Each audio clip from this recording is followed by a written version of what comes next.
Tunggu sebentar, jangan skip. Mari kita hayati khutbah terakhir Nabi.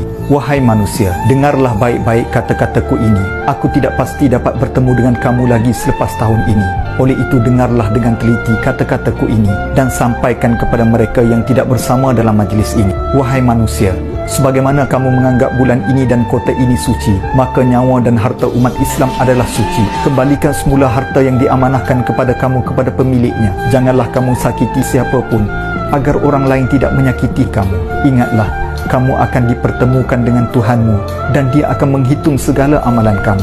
Allah mengharamkan riba. Segala amalan yang berkaitan dengan riba adalah diharamkan. Berwaspadalah terhadap syaitan demi keselamatan agama kamu. Dia telah berputus asa untuk menyesatkan kamu dalam perkara-perkara besar, dan jangan kamu mengikutinya dalam perkara-perkara kecil. Wahai manusia, sebagaimana kamu mempunyai hak ke atas isteri kamu, mereka juga mempunyai hak ke atas kamu. Sekiranya mereka menyempurnakan hak ke atas kamu, mereka berhak diberi makan dan pakaian dengan penuh kasih sayang. Layanilah wanita kamu dengan baik-baik. Berlemah lembutlah terhadap mereka. Mereka adalah pembantu dan teman yang setia. Dan hak kamu ke atas mereka, mereka tidak boleh membawa orang yang kamu tidak suka ke dalam rumah dan dilarang berzina.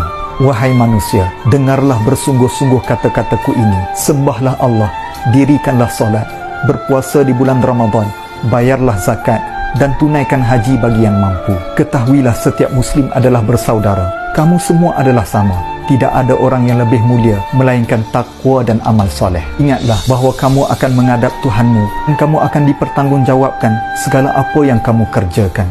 Oleh itu awasilah, jangan sesekali kamu terkeluar daripada landasan Islam selepas ketiadaanku. Wahai manusia, tidak akan ada Nabi dan Rasul selepas daripada ketiadaanku, dan tidak ada agama baru yang akan lahir. Oleh itu nilailah dan fahamilah kata-kataku ini. Sesungguhnya aku tinggalkan kepada kamu dua perkara. Sekiranya kamu berpegang teguh kepada kedua-duanya, kamu tidak akan sesat selama-lamanya. Itulah Al-Quran dan sunnahku.